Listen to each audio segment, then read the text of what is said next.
Bon, je suis encore là. Hey, les mind people, on a tout enregistré comme ça. Hein. Si tu veux comprendre cette vidéo-là, il faut aller écouter celle d'hier. La vidéo d'hier, là, c'est la suite qui est aujourd'hui. Nous parlons de Jésus-Christ TV. Avec à sa tête le célèbre pasteur Georges Nama. Moi-même, la Mind People qui est en ligne là, qui a témoigné hier là, c'est quand elle m'a envoyé ses relevés de compte là, c'est là moi j'ai su qu'il s'appelle Georges Clément Nama. Il y a Clément dessus. Elle m'a envoyé toutes les preuves. Toutes les preuves sont ici. J'ai les preuves.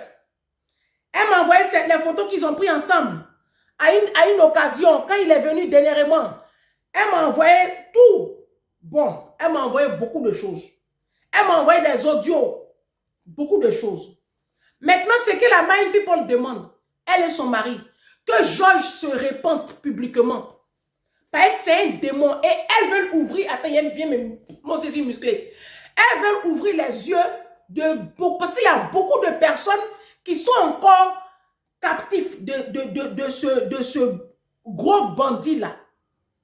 Il a dit, c'est le nom de pasteur Masolo Tunasi qui est gâté. C'est le nom de Ivan Casta. Eux tous là, c'est même sorcellerie, ils font. Hein. Tous nos pasteurs là. Quand je faisais la vidéo, j'ai terminé sur une phrase. Il a dit, nos pasteurs là, si on enlève la dîme et les offrandes, ils s'en foutent de notre salut. Donc, ce qui les motive là, c'est la dîme et puis les offrandes. Ce n'est pas autre chose. Vous les voyez comme ça là. Ils font les campagnes là. C'est l'argent qu'ils cherchent. C'est l'argent. C'est pour cela qu'eux tous, ils prêchent sur la dîme. Eux tous. Offrande sacrificielle, offrande de sacrifice, offrande de hôtel, bâti hôtel. Il y a une même qui m'a appelé ici qui dit qu'elle a dépensé combien d'argent dans bâti hôtel là. Elle a dépensé plus de 50 000 euros. Elle est aux États-Unis aussi. Je dis, mais vous les Américains, là, vous avez l'argent, oh? Plus de 50 000 euros dans la main des hommes de Dieu à cause des bâtis hôtels. Je lui ai dit, Jésus a tout accompli à la croix. Il n'y a plus à payer dîme.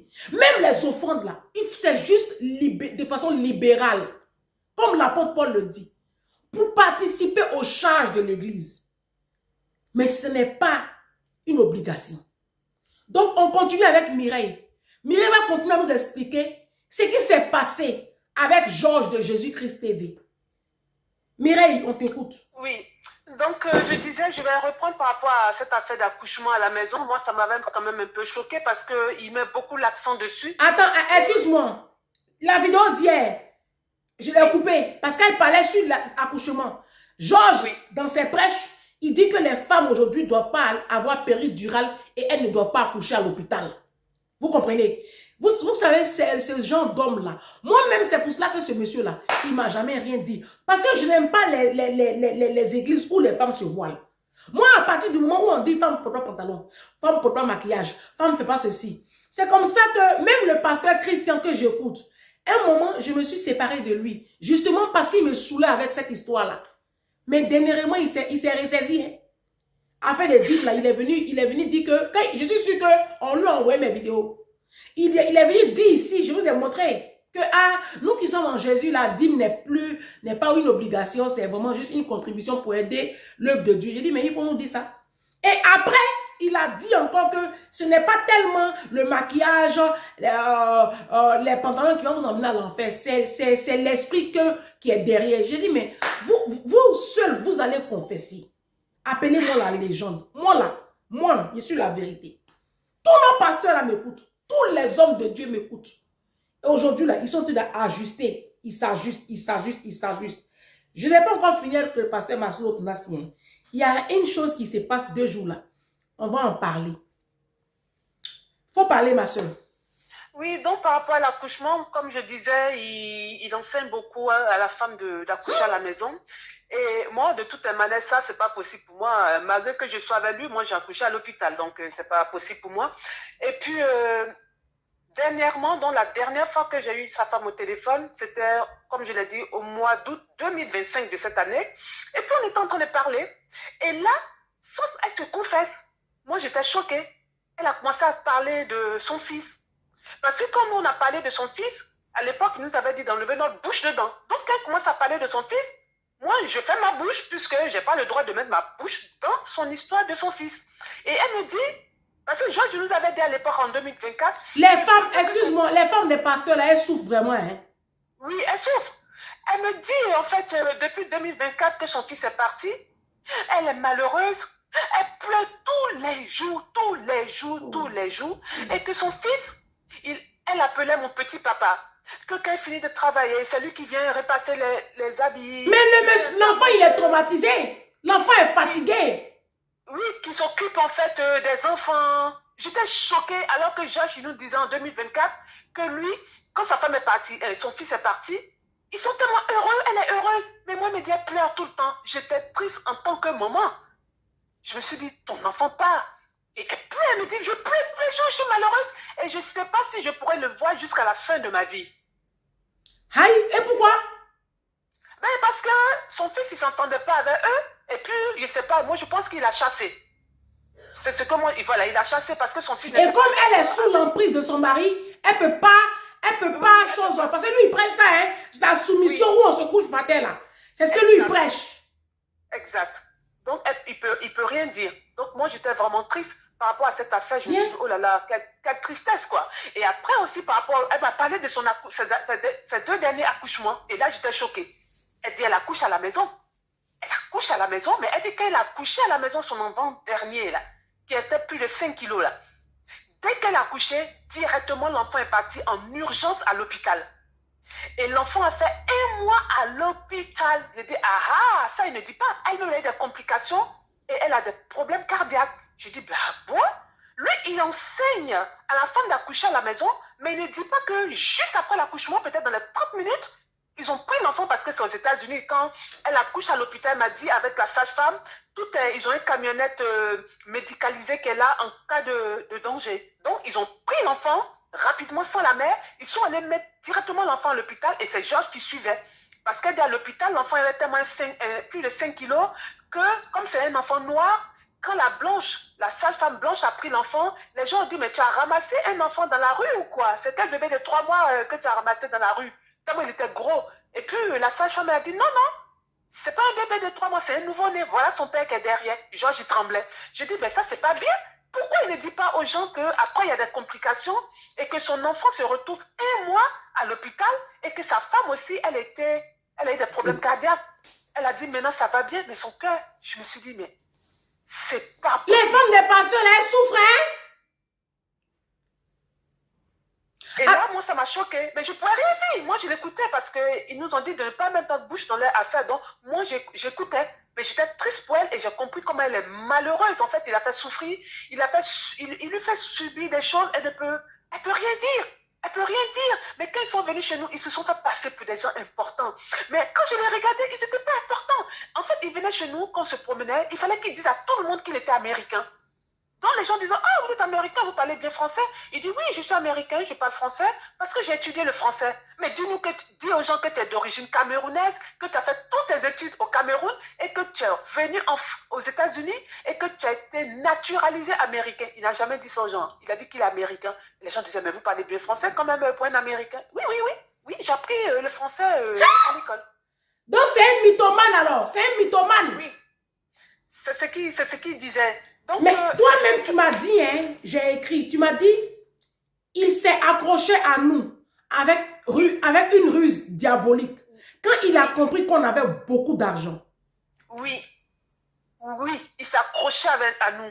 Il pouvait nous dire, ah, mais vraiment, vous avez vraiment la libéralité. Vous savez, en mais fait, ma chérie Mireille, j'ai dit, oh, toi, tu es une Africaine. Tu es de quelle origine? Côte d'Ivoire. Tu es une Ivoirienne. Moi-même, les Blancs, là, même, faut plus, ils vont prendre les Ivoiriennes et puis les Camerounaises. Parce que, non, attends, c'est pas drôle. Les Blancs, là, quand vous les rencontrez, là, ils ont beaucoup d'argent. Au bout de 20 années de mariage, ils n'ont plus rien. Moi, c'est pas le cas quand même, parce qu'on s'est rencontrés très jeunes, et puis moi, j'ai pas trop envie d'en parler. Moi, tu as quel âge aujourd'hui? Moi, j'ai 51 ans. En tout cas, on ne dirait pas. Tous les deux, on avait 25 ans. Ah, il est jeune. Voilà. Mais je dis, oh, tu te voilais? Avant de le rencontrer ou... Non, quand tu étais avec lui, tu te voilais? Ah ben, bien sûr, avec Jésus-Christ TV, je me voilais. Donc tu te maquillais pas. Ah, pas du tout. Donc là, quand tu me regardes là, je suis démon quoi. Ah non, pas du tout. Ça, je te dis, ça, c'est vraiment, je suis honnête avec toi, pas du tout, parce que c'est un processus, moi, j'ai fait. Hein. Avant, moi, je te dis, en 2013, quand je sortais dans la rue, en fait, toutes les femmes qui étaient habillées en pantalon, c'était des démons qui allaient partir à l'enfer. J'étais trop interpellée, j'ai pensé ça pendant des années, et puis, au bout de... Mais c'est pas bien ça. 4-5 ans. Depuis 4-5 ans, moi, j'ai arrêté parce que je me suis dit, il faudrait que moi-même, je me regarde aussi mes défauts avant de voir pour les autres. Donc, quand moi, je travaille, mes collègues, elles sont toutes en pantalon, ça se passe super bien. Je ne suis pas en train de les juger. Non, j'ai dépassé, en fait, ces caps, quoi. Mais comment un pantalon peut envoyer quelqu'un à l'enfer? Oui, Jésus même, il portait robe. Jésus portait soutane. Donc, les hommes, là, et puis le gars de Jésus-Christ TV, là, 2 jours, là, il fait ses vidéos dans le bureau, d'après le bureau d'avocat, là. Il est sapé comme ça. Mais tu vois, sa femme, elle est toujours en robe de soutane, on dirait une villageoise. Exact. Exact. Et sa femme, moi, quand ils sont venus, ils nous ont dit, waouh, ben, franchement, on a tellement de boulot. D'abord, avant de te dire, avant qu'ils viennent chez nous, entre 5 ou 3 jours avant qu'ils viennent chez nous, Georges nous appelle.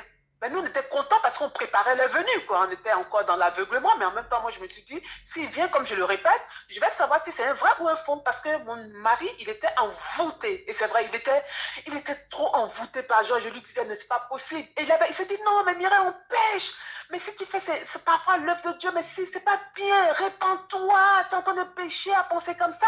Donc, Georges nous appelle en 5 jours, 3 jours avant de son arrivée. Il nous dit, mais vous, est-ce que vous êtes content pour qu'on vienne? Vous êtes des personnes froides. Il nous a insultés. Vous êtes des personnes froides. Vous pouvez pas nous appeler aux États-Unis pour nous dire, vous allez venir. Qu'est-ce que vous voulez manger? Quel est votre repas préféré? Pour que nous, on va t'acheter pour lui. On ne fait rien. Et puis on est là. On n'appelle même pas. On était choqués au téléphone. Je ne pouvais même pas parler. Je me suis dit, attends. J'ai dit à mon mari qu'on a raccroché, dit, mais ça ne se fait pas. Nous, en Afrique, en tout cas chez moi, quand tu invites les gens, ce n'est pas l'invité qui va te donner, qui va t'imposer en fait ce qu'il veut manger. Toi, tu le reçois avec joie. Donc, du coup, quand ils sont venus, j'étais très distante. En fait, j'essayais d'être agréable, mais en même temps, j'avais beaucoup de réserves. Et quand ils me parlaient, je l'observais, ils ne pouvaient pas fixer mon regard. Je dis, Georges, actuellement, il ne peut pas. J'aurais aimé une confrontation. Franchement, il ne peut pas. Mais là, il va commencer à multiplier les postes là, quand il va voir tout ça. Mais oui. Qu'est-ce que je le sais. Voilà, maintenant, qu'est-ce qui va se passer? C'est quoi maintenant la suite? Moi, mon but, hein, c'est même pas pour la vengeance. Parce que pour moi, dans un premier temps, je me suis dit, il a trop critiqué les faux pasteurs, alors que lui-même, c'est un faux. C'est un faux.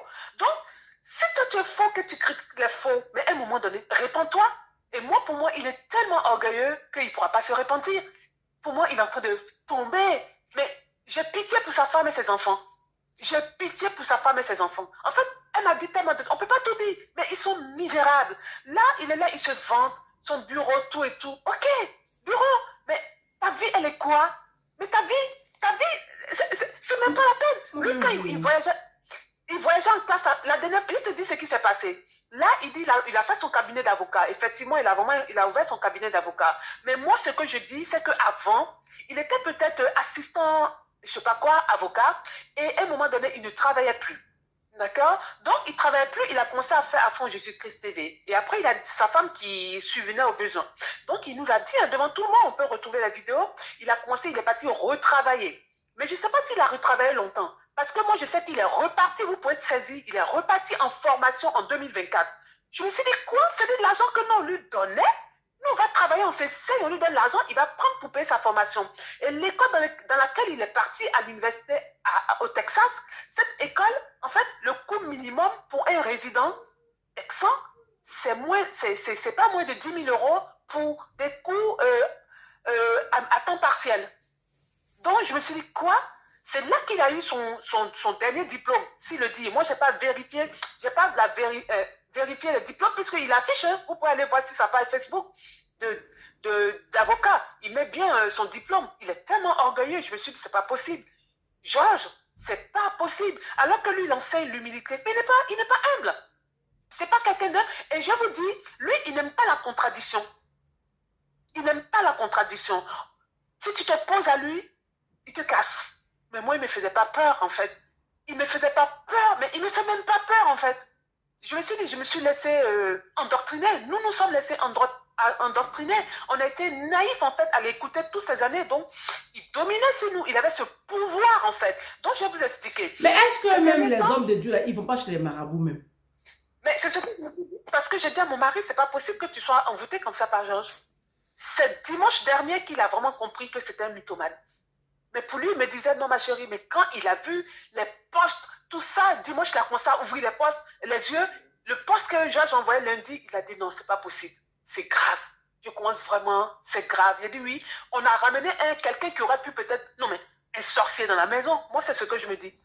C'est ce que je me dis. Et ce qui m'a choqué aussi, c'est que ce mois-ci, avant, ouais, en début de mois, il était parti, je crois, en juin ou juillet, je ne sais pas exactement le mois, mais on peut retrouver tout hein, sur son site, hein, sur sa page YouTube. Hein. Il était parti en Angola. Et quand il est parti en Angola, il y a un frère qui s'appelle Fils, qui habite en Angola, mais c'est une personne qui est aisée. Et là, ça m'a fait tic. Il est parti, lui, il nous prêchait que quand tu vas à l'étranger, ne dors pas à l'hôtel. Parce que si tu dors à l'hôtel, tu vas dormir dans un lit où il y a eu des homosexuels qui sont passés. Donc, peu importe dans le pays où tu vas, cherche à voir s'il y a des frères chrétiens là-bas pour dormir chez eux. Je vous assure, vous pouvez voir la vidéo. Il nous a dit, il est parti à Angola, il a pris contact avec ce frère qui s'appelle Fils, qui est en Angola. Le frère Fils lui a dit, je te prête mon appartement tout le temps que tu seras là. Georges lui a dit, non, je suis désolée, je ne peux pas dormir dans ton appartement parce que c'est trop loin. Avec tous les embouteillages qu'il y a à Malambo, je ne pourrais pas. Donc, moi, je vais dormir dans l'étoile, je sais pas, l'hôtel 5 étoiles qui est réservé pour moi parce que je dois rencontrer des ministres et tout, comme ça, je n'ai pas besoin d'embouteillage. J'étais choquée. En fait, il dit, mais il fait le contraire. Et moi, je me suis posé des questions parce que pour moi, je me dis, celui-là, il n'est plus un homme de Dieu. Mais tous nos pasteurs là, ils disent et puis ils font le contraire. Tu sais quoi? Tous nos pasteurs, ils disent et puis ils font le contraire. Le pasteur Masolo Tounassi, il a dit ici que, il a dit, attends, il y a une abonnée qui m'a envoyé ce qui c'est, parce que moi je ne le suis même plus parce que tout cela, c'est des menteurs.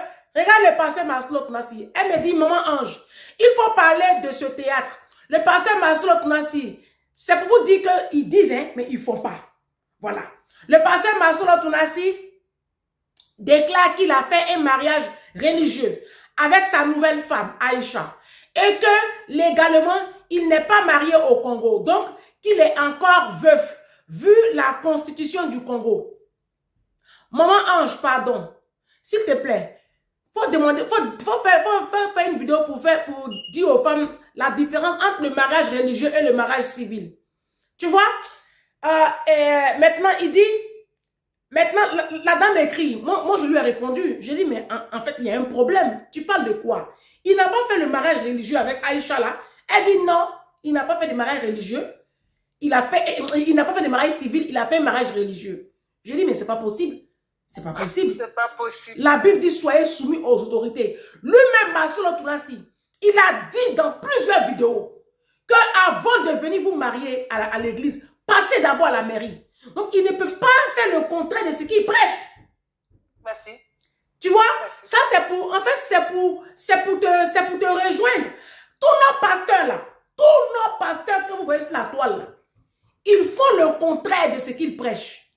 Et quand on critique ça, on dit non, nous on est à apostasie.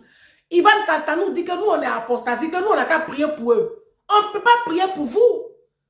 Vous parlez à Jésus, non? Vous parlez à Jésus. Si vous parlez à Jésus tous les soirs, vous, Jésus vous apparaît tous les soirs, vous discutez avec lui, vous mangez avec lui. À quelle heure nous on prie pour vous? Ivan Castanou, on ne peut pas prier pour vous. Aïe! Est-ce que Moïse, là, le peuple d'Israël priait pour Moïse? La Bible dit Moïse parlait face à face avec Dieu. Le peuple d'Israël ne priait pas pour Moïse. Nous-mêmes, on a fini de prier pour nos enfants et puis on va prier pour vous. Les bêtises que vous faites dans le corps de Christ, là, c'est nous, on va prier pour vous. On dit non, nous, on est à apostasie. Les pasteurs, je viens sur vous. Hein. Là, on est sur Georges Nama. Je peux encore finir avec vous. Il y a des dîmes plus au fond de là. On va quitter vos églises, vos bordels là. On va voir. Ça, la révolution a commencé. Hein. Moi, je dis, voici la Bible. Les chrétiens bêtes là. Vous qui passez tout votre temps à écouter les prêches des pasteurs pendant des heures et des heures dans une journée là. Est-ce que tu as ouvert ta Bible aujourd'hui, ne serait-ce que 20 minutes pour méditer, pour lire au moins un chapitre par jour? Mais tu écoutes, tu es dans Kangoka pendant 2 heures. Tu fais Kangoka. Hein? Je ne dis pas que c'est pas bon. Hein? Mais ta Bible, est-ce que tu l'as lue? Vous êtes devenus accro aux prêches des pasteurs. Il y a une abonnée qui m'a appelé comme ça, elle dit Ange, c'est un envoûtement. Les prêches des pasteurs. On quitte dans un prêche ici, on quitte dans Elogic ici, on tombe dans Mohamed sans logo, on quitte dans Mohamed sans logo, ambassade des miracles. C'est de la prostitution spirituelle. Vous êtes des prostituées spirituelles. Vous comprenez, non? Vos histoires de choses comme ça là. Comme ça, bénédiction, bénédiction, bénédiction. Est-ce que Jésus est venu pour qu'on soit béni? Jésus est venu pour qu'on soit sauvé. Le message de Jésus là, c'est pour qu'on soit sauvé. Jésus est venu pour nous libérer du péché et pour nous réconcilier avec le Père. Jésus ne prêchait pas la bénédiction. Et puis là où vous allez voir que les pasteurs sont des menteurs, je ferai vidéo là-dessus. Quand ils font leur offrande et puis ils disent offrande avec chiffre 4, offrande avec chiffre 8, offrande avec chiffre... c'est pas biblique. Ce n'est pas biblique. À quelle heure dans la Bible on nous demande de faire offrande avec chiffre 4? C'est des manipulateurs. Tous nos pasteurs qui sont sur la toile là, ce sont des manipulateurs. Leurs enfants sont dans les meilleures écoles du monde. Ils sont dans des grosses maisons. Ils voyagent en business class. Ils ont héritage sur des générations. Vos comptes sont vides. Vous prenez tout votre argent. Vous partez donner comme cet abonné-là qui dit qu'elle a dépensé 50 000 € dans les hommes de Dieu en espace de 11 ans ou 12 ans. J'ai dit 50 000 € là. Il y a combien sur le compte de tes 3 enfants? Elle dit Madame Denzo, rien. Il dit, mais ton enfant sera propre. Mireille, il faut parler, on va clôturer. Donc, moi, en fait, maintenant, après avoir fait la TV Jésus-Christ TV qui a été fermée, maintenant, sa nouvelle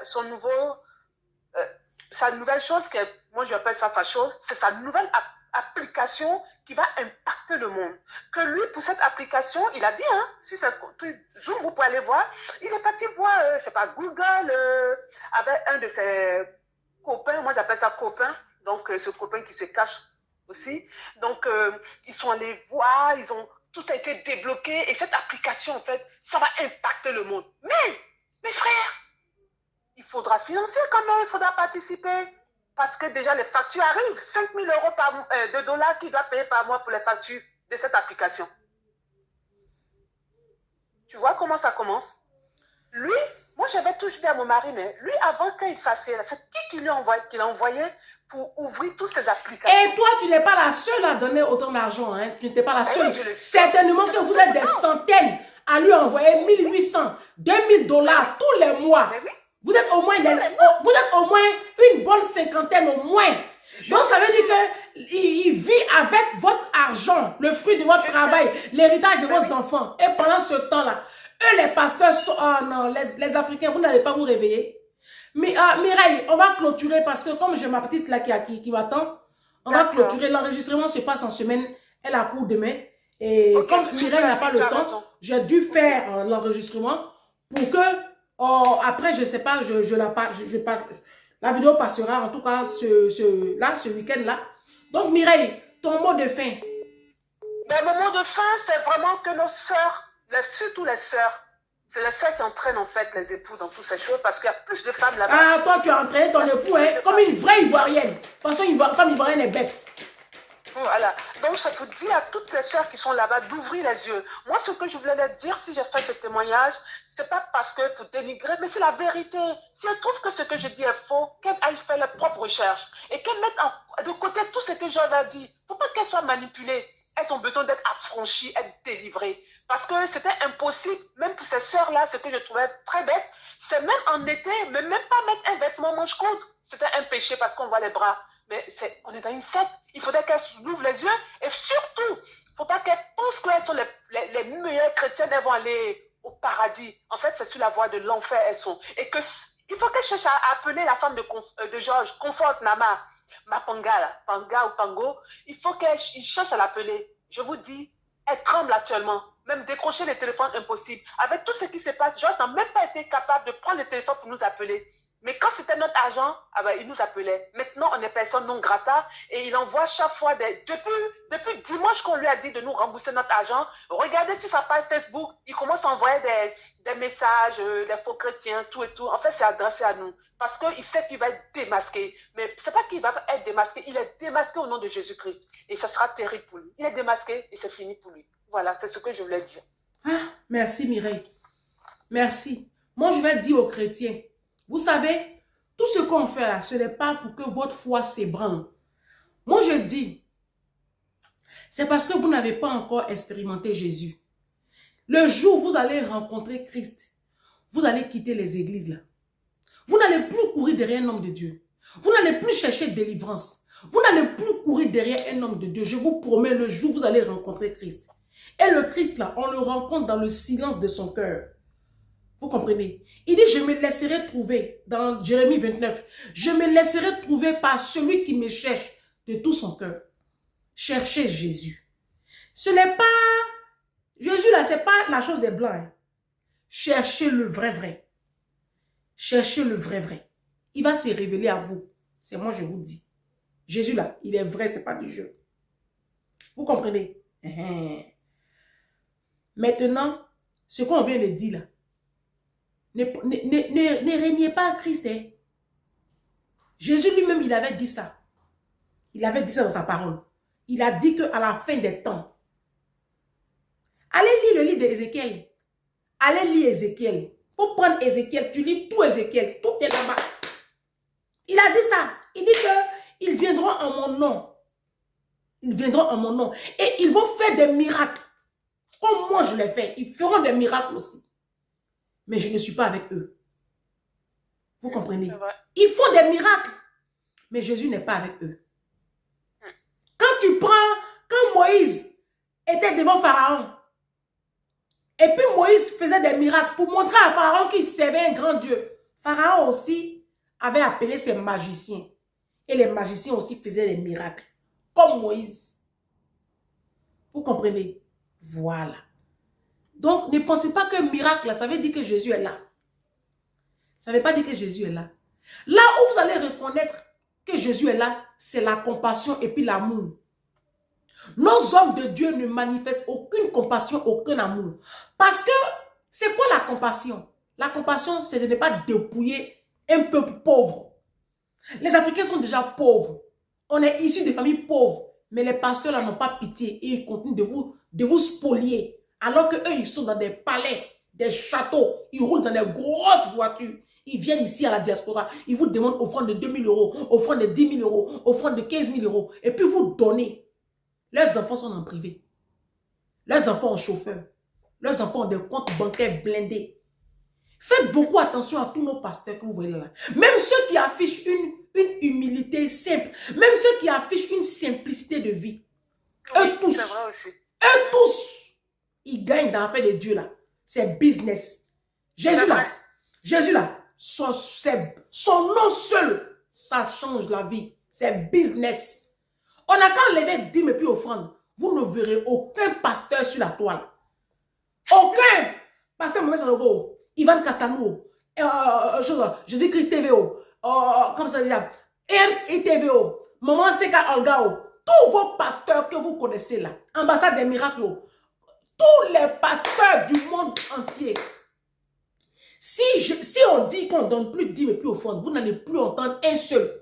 Vous les voyez, ils sont zélés sur la toile comme ça là.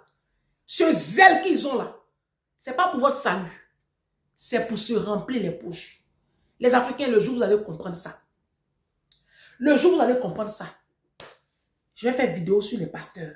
Je vais vous montrer leur véritable vie. Ils sont des menteurs. Ils mentent. Eux tous, c'est des menteurs. Ce qu'ils nous enseignent là, ils ne pratiquent même pas le tiers de tout ce qu'ils nous apprennent. Et les femmes sont malheureuses. Il n'y a pas plus malheureuse que femme de pasteur. C'est dans mon inbox. J'ai dit, j'ai les cassements des papos ici. C'est comme ça. C'est parce que moi, ça me dit absolument rien. Vous comprenez? Faites beaucoup attention. Que Jésus nous donne le discernement. Vous comprenez? Que le Saint-Esprit t'habite. Que le Saint-Esprit nous habite. Voici la Bible. On n'a qu'à prendre 66 livres. On va commencer à étudier. Tu commences par le livre de Matthieu. Tu commences par l'Ancien Testament. Le Nouveau Testament. Tu commences à lire un peu. Faut lire. Le Nouveau Testament, là, ça fait 27 livres. Faut lire. Tu lis un peu. Tu lis un peu. L'Ancien Testament fait 39 livres. Quand tu finis de lire, là, après maintenant, tu vas commencer à lire un peu l'Ancien Testament, là. Faut laisser les livres de la loi. Ça y est, les 5 premiers livres, là. Faut pas lire pour le moment, c'est un peu compliqué. Faut commencer à lire les prophètes majeurs, là. Ézéchiel, Ésaïe, Jérémie. Faut commencer à lire ceux-là. Tu comprends? Et puis tu lis les psaumes. Et puis tu lis les livres de la sagesse. Ecclésiaste, Proverbes, et puis le livre de Job. Les 3 livres de la sagesse. Tu commences à lire ça aussi. Et puis, un peu, le Saint-Esprit va se révéler à toi. Vous comprenez? Mais si c'est... Vous pensez que votre salut, là, ça ne l'intéresse pas. Hein? Parce que de toutes les façons, on n'est pas converti. Les chrétiens ne sont pas convertis. C'est vrai. Aucun chrétien n'est converti. Quand on voit comment on vit, on n'est pas converti. On court là, c'est pour chercher Marie. On court dans les églises pour le mariage. On court pour la bénédiction. Ils ont transformé l'évangile de Jésus en l'évangile de prospérité. Notre salut là, ils n'en ont rien à foutre. Ils n'en ont rien à foutre. Pourtant, Jésus est venu pour notre salut. Si tu crois que Jésus est le Fils de Dieu, ça veut dire que tu crois que l'enfer existe. Parce que c'est bête. C'est bête de croire en Jésus et ne pas croire en l'enfer. Mais regarde comment tu vis. Si tu continues de vivre comment tu vis, dans le péché, la fornication, l'adultère, le mensonge, les calomnies, les méchancetés de tout genre. Mais ta place, c'est l'enfer. Si tu ne crois pas en Jésus, il n'y a pas de problème. Mais si tu confesses que Jésus est ton Seigneur, ça veut dire que tu crois à l'enfer. Mais si tu crois à l'enfer, range ta vie. Pourquoi tu cours derrière le mariage et les bénédictions? Est-ce que ça, la bénédiction est une conséquence de ta marche avec Jésus? Jésus dit, si vous m'aimez, gardez mes commandements. Gardons les commandements de Jésus-Christ. Et arrêtons de courir derrière les hommes de Dieu. Ils ne sont pas Jésus. Le bon berger, c'est celui qui donne sa vie pour ses brebis. Ils ne sont pas prêts pour nous. Petit argent qu'on gagne là, on va nourrir nos enfants là, ils prennent ça. Et puis eux là, ils vivent comme des pachas. Aucune compassion. Ils sont orgueilleux, prétentieux, suffisants. On a vu ça passer Maslow Nassi. Vous voulez quoi encore? On n'a qu'à prendre nos Bibles. On va lire. On se dit à demain. Merci Mireille. Ok. Merci Mireille. Merci. Ok.